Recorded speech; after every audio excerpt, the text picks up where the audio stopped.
بسم الله الرحمن الرحيم الحمد لله رب العالمين اللهم صل على محمد وعلى آل محمد كما صليت على إبراهيم وعلى آل إبراهيم إنك حميد مجيد আল্লাহ পাক বিশ্ববাসীর হেদায়েতের জন্য কোরআন শরীফ নাজিল করেছেন। কোরআন দুনিয়া এবং আখিরাতে শান্তি এবং সফলতার পথ দেখায়। এছাড়া মানুষের বিপদ আপদ থেকেও উদ্ধার করার আমল কোরআন মাজিদে আছে। ইতিপূর্বে শরীর রক্ষার নিয়ম কানুন এবং আমলগুলো বলা হয়েছে। আজ আলোচনা করা হচ্ছে যে মানুষের শত্রু শয়তান, জিন, শয়তান, ভূত সব একই জিনিস। আগুনের তৈরি ওই মখলুক জিন মানুষের প্রথম থেকেই শত্রু, এবং কোরআনও বলেছে ইন্নাশ শাইতানা লিল ইনসানি আদুউম মুবিন। আরো বলেছে ইন্নাহু ইয়ারাকুম হুয়া ওয়া কাবিলুহু মিন হাইসু লা তারাউনাহুম। ইবলিস এবং ইবলিসের দলেরা মানে জিনেরা তোমাদেরকে এমন ভাবে দেখে যে তোমরা তাদেরকে দেখতে পাও না। আরো হাদিস পাকে আছে এসব পেশাব পায়খানা করার জায়গাগুলো জিন শয়তানের হাজির হওয়ার জায়গা।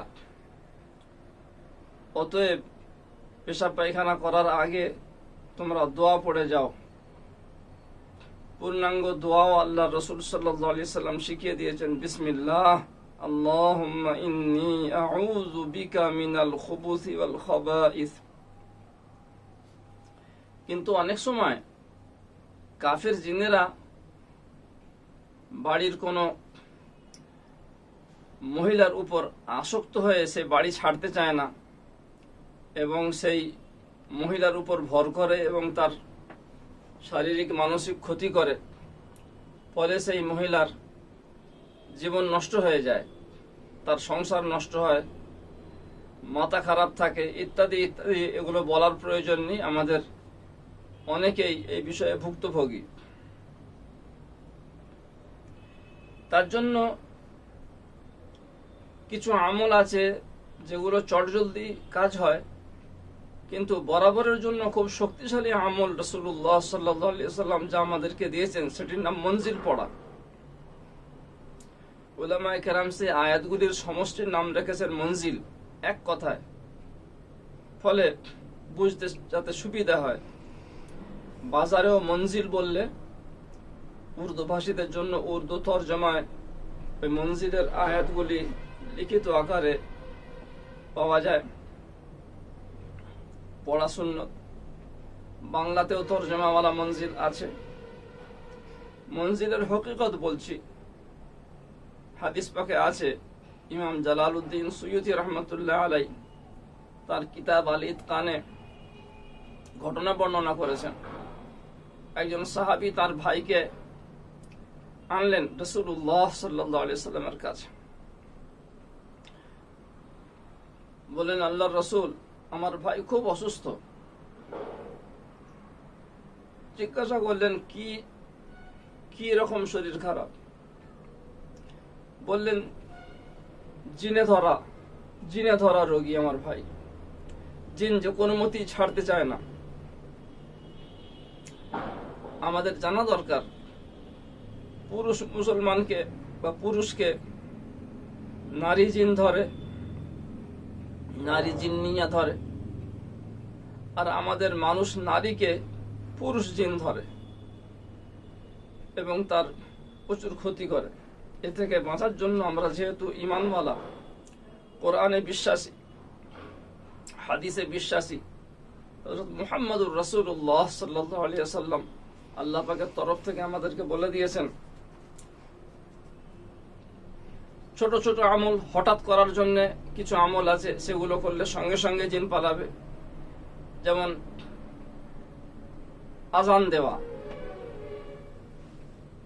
হঠাৎ করে জিনের ভর হয়েছে, রোগী অস্থির, বাড়িতে আজান দেন, সঙ্গে সঙ্গে কিন্তু জিন পালাতে বাধ্য। কারণ কাফের জিন কাফের জিনই উপদ্রব করে। মুসলমান জিন মুসলমানকে কষ্ট দেয় না সাধারণত। ওই কাফের জিন কখনো আজান শুনে থাকতে পারবে না, পালাবে। হঠাৎ করে আজান দিয়ে দিন, আজান দেওয়ার জন্য কোনো অনেক এলেম শেখার দরকার নেই, কেবলামুখী হয়ে আজান দিয়ে দিন, উজু না থাকলেও পালাবে। আর আর আয়াতুল কুরসি আওয়াজের সাথে জোরে জোরে পড়লে কাফের জিন পালাবে, মুসলমান জিন পালাবে না। কাফের জিন হলে পালাতেই বাধ্য হবে। কিন্তু মনে রাখবেন, বাড়িতে যেন একটু প্রাণীর ছবি না থাকে। প্রাণীর ছবি, প্রাণীর ফটো থাকলে পরে এই কোরআন শরীফ পড়লেও ওরা যেতে চায় না। কারণ হাদিসে আছে, রহমতের ফেরেশতারা ওই বাড়িতে প্রবেশ করেন না যে বাড়িতে প্রাণীর ছবি থাকে, কুকুর থাকে, জুনুবি থাকে, জমে থাকা পেশাব থাকে। এই জন্য ওই জিন শয়তানের উপদ্রব থেকে বাড়িকে নিরাপদ রাখতে হলে, হেফাজতে রাখতে হলে প্রাণীর ছবি মুক্ত রাখতে হবে। এবং জমে থাকা কোনো নাপাক জিনিস রাখা যাবে না। অনেক বাড়ির লোকেদের বদ অভ্যাস আছে, বায়তুল খালা আছে বাড়িতে, কিন্তু অ্যাটাচড বাথরুম করে রাখেন, শোয়ার কামরার সাথে বাথরুম বায়তুল খালা তৈরি করেন। এটা ঠিক নয়।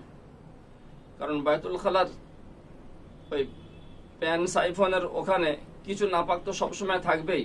তো বাউলুন মুস্তানকা হয়ে গেল, তো রহমতের ফেরেশতা আসতে পারে না।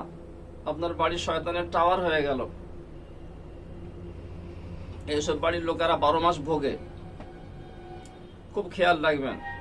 প্রাণীর ছবি থাকলে আপনার কোরআন শরীফ পড়লেও যতক্ষণ পড়বে ততক্ষণ হয়তো উপদ্রব করবে না, তারপরে সঙ্গে সঙ্গে আবার উপদ্রব করবে। আপনি কোনো মতে শয়তানের উপদ্রব ঠেকাতে পারবেন না যদি বাড়িতে প্রাণীর ছবি থাকে। বহু ভাই এই বিষয়ে নালিশ করেছেন আমার কাছে, আমাদের বাড়ির লোকেরা সকলে কোরআন মাজিদ পড়ে, নামাজ তো পড়েই, আরো অনেক ভালো আমল করে, তবু বাড়িতে শয়তানের খুব উপদ্রব। আমি ওখানে না গিয়েই বলে দিই যে বাড়িতে প্রাণীর ছবি আছে, সেগুলো সরান। তারা চ্যালেঞ্জের সঙ্গে জানিয়েছে, না আমাদের বাড়িতে ছবি নেই,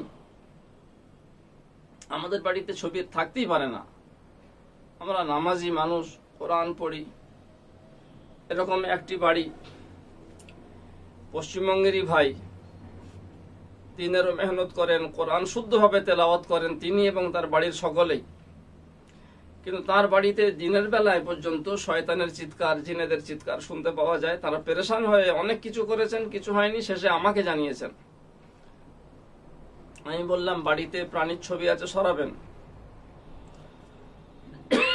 তারা বললেন কোনো মতি হতে পারে না, আমাদের বাড়িতে কোনো প্রাণীর ছবি নেই। আমি বলি কোনো জায়গা থাকতে পারে, কোনো ক্যালেন্ডারে বা কোনো। তারা চ্যালেঞ্জের সঙ্গে জানালেন। আমি বলি আমাকে নিয়ে যাবেন, ইনশাল্লাহ দেখিয়ে দেব। আমাকে তিনি নিয়ে গেলেন।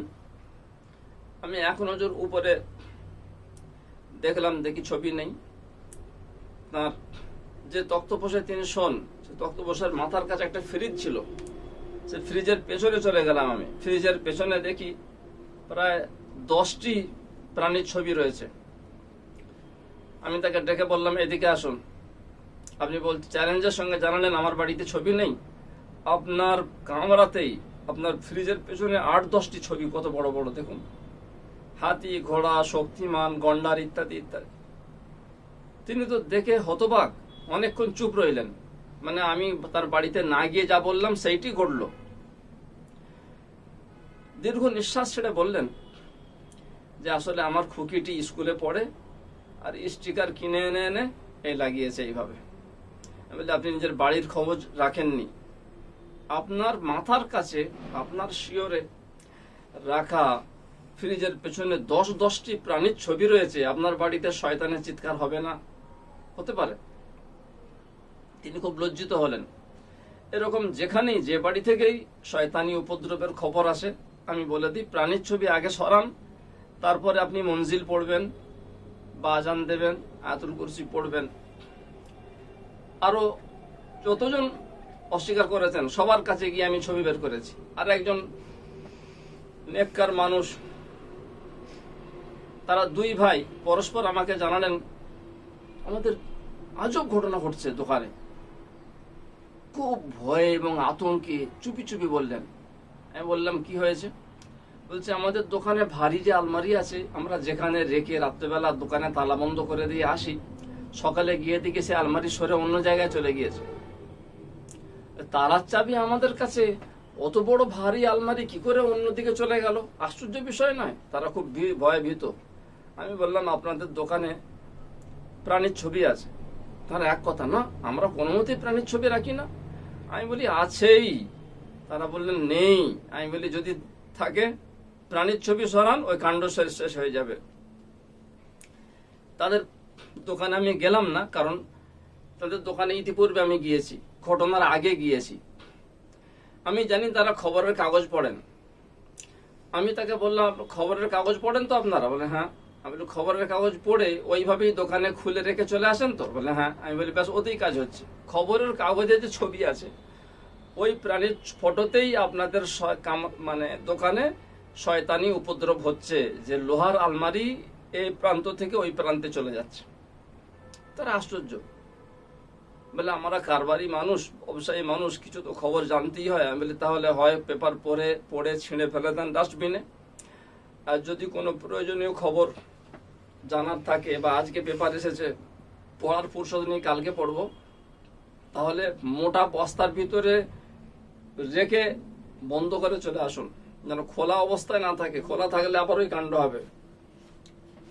তারা আমার কথা শুনে নিলেন। তারপর থেকে ওই ঘটনাটি বন্ধ হয়ে গেল। বোঝা গেল যে আমাদের ইমানওয়ালাদের বাড়িতে যে শয়তানের উপদ্রব, এর কারণ আমরা নিজেরা ঘটিয়েছি। মঞ্জিল পড়লে পরে নিশ্চয়ই শয়তান পালাবেই, কিন্তু আপনার বাড়িকে প্রাণীর ছবি মুক্ত করতে হবে, পাক সাফ রাখতে হবে, বাড়িতে কোরআন তেলাওয়াত করতে হবে, বাড়িতে কোরআন হাদিসের তালিম করতে হবে। নতুবা যতক্ষণ ততক্ষণ তারপরে আবার ওই শয়তানি উপদ্রব শুরু হবে। শেষ পর্যন্ত শয়তান তো ইমান পর্যন্ত লুট করে নেয়, দুনিয়া আখিরাত দুইটি বরবাদ করে দেয়। কিন্তু আশ্চর্য, মুসলমান এখনো সতর্ক হয় না। অনেক মুসলমান ভাইয়ের বাড়িতে বড় বড় ছবি ঝোলানো থাকে, ছোটবেলাকার ফটো ঝোলানো থাকে, যে দেখো আমি ছোটবেলায় কত ফুটফুটে সুন্দর ছিলাম। অনেকে কোনো খেলোয়াড়কে বা কোনো তারকাকে ভালোবাসেন, তার ছবি বড় আকারে ঝুলিয়ে রেখেছেন। অনেকে আবার মা বাপের ছবিকে ঝুলিয়ে রাখা নেক কাজ মনে করেন, যে আমার মা বাপের ছবি সামনে আছে, আমি তাদের ভক্তি করব। এগুলো সবই রহমতের ফেরেশতাকে সরিয়ে দেয়। রহমতের ফেরেশতার জন্য এগুলো সব নো এন্ট্রি। এজন্য মঞ্জিল পড়ার ফজিলত আছে, ঠিক কথাই, কিন্তু এর আগে আমার বাড়িকে ওই শয়তানি টাওয়ার থেকে মুক্ত করতে হবে। আল ইতকানে দ্বিতীয় খণ্ডে 167 পৃষ্ঠায় এই মঞ্জিলের ফজিলত আছে, এবং এর পুরো মুসনাদ ইমাম আহমদ ইবনে হাম্বলের হাওয়ালাতে ওই হাদিসটি আছে। কি কি সূরা পড়বেন আপনি মঞ্জিলে, আমি বলছি এজন্য যে আপনার সুবিধা হবে। বাজার থেকে মঞ্জিল কিনে নেবেন, মসনুন মঞ্জিলে এই সূরাগুলো এবং আয়াতগুলো থাকতে হবে, এবং আছে, লিখিত আকারে আছে।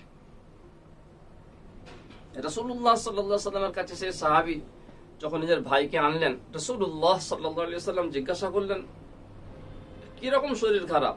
তখন সেই সাহাবীর ভাই বললেন আমার ভাইকে জিনে ধরেছে, কোনো মতে ছাড়ছে না। তখন রাসূলুল্লাহ সাল্লাল্লাহু আলাইহি ওয়াসাল্লাম এই আয়াতগুলি, এই সূরাগুলি পড়ে ফু দিলেন, এবং সেই যে জিন, দুষ্টু জিন ছেড়ে চলে গেল, আর দ্বিতীয়বারে ফিরে আসেনি। আমাদের কাছেও খবর আছে, কারগুজারি আছে, যেখানে যেখানে যে বাড়িতে আমরা মঞ্জিল পড়ার কথা বলেছি এবং সেসব বাড়িতে মঞ্জিল পড়া হয়, এবং সেই বাড়িগুলিকে ছবি মুক্ত, নাপাক জিনিস মুক্ত রাখা হয়, এবং সেই বাড়িতে তালিম হয়, কোরআন তেলাওয়াত হয়, নামাজ কালাম হয়, সে বাড়িতে মসজিদুল বায়েত আছে, সেখানে আর ওই শয়তানি উপদ্রব হয় না, বন্ধ হয়ে গিয়েছে। তাহাজ্জুদের নামাজও পড়বেন, আজান দিয়ে তাহাজ্জুদের নামাজ যদি পড়েন, জোরে কেরাত করেন, তাহলেও জিন পালাবে। মঞ্জিলে কি কি থাকবে? সূরা ফাতিহা থাকবে। আউযু বিল্লাহ বিসমিল্লাহ পড়ে প্রথমে সূরা ফাতিহা পড়তে হবে। তারপরে সূরা বাকারার সর্বপ্রথমের 4-5টি আয়াত পড়তে হবে যার শেষে মুফলিহুন আছে।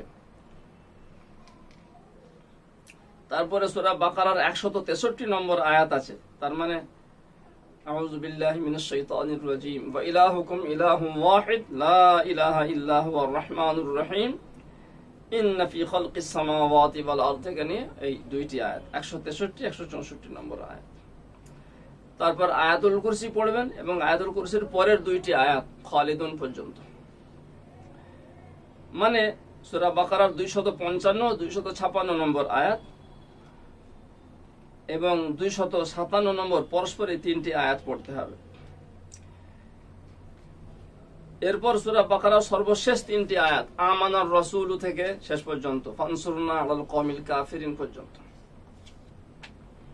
এরপর সূরা আলে ইমরানের 18 নম্বর আয়াত শাহিদাল্লাহু আন্নাহু লা ইলাহা ইল্লা হুয়া ওয়াল মালাইকা থেকে এই আয়াতটি পুরো পড়তে হবে।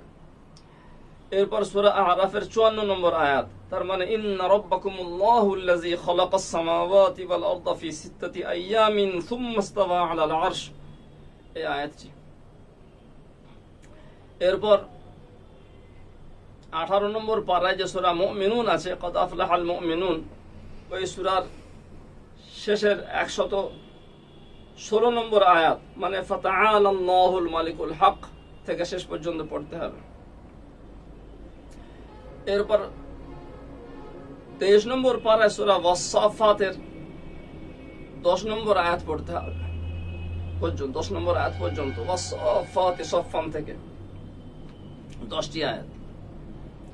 এরপর 28 নম্বর পারায় সূরা হাসরের শেষের 3টি আয়াত। এরপর সূরা জিনের 3 নম্বর আয়াত। এরপর সূরা ইখলাস, সূরা ফালাক, সূরা নাস, এগুলো শুদ্ধভাবে পড়তে হবে, মানের দিকে খেয়াল করে পড়তে হবে এবং পড়ে যদি ফুঁক দেওয়ার প্রয়োজন পড়ে ফুঁক দেবেন রোগীকে এবং একটি পেয়ালা রাখবেন। এই আমল করার নিয়ম হচ্ছে সামনে রোগী থাকবে আর একটি বড় পেয়ালায় পানি থাকবে, রোগীকে ফুঁ দেবেন, এক একটি সূরা পড়ে বা আয়াতের অংশ পড়ে সঙ্গে সঙ্গে ওই পানিতেও ফুঁ দেবেন। এইভাবে সূরা নাস পর্যন্ত হয়ে যাবে। ওই পানিটি কি করবেন, যেহেতু ফুঁ দেওয়া পানি, পানিতে ফুঁ দিতে মানা আছে হাদিসে, তো ফুঁ দেওয়া পানিটি কি করবেন, মাথায় ঢালবেন। ইনশাআল্লাহ সঙ্গে সঙ্গে ওই রোগীর জিন ছেড়ে যাবে। পরে ইনশাআল্লাহ আয়াতগুলি পড়ে শোনানো হবে। ওয়া মা আলাইনা ইল্লাল বালাগ।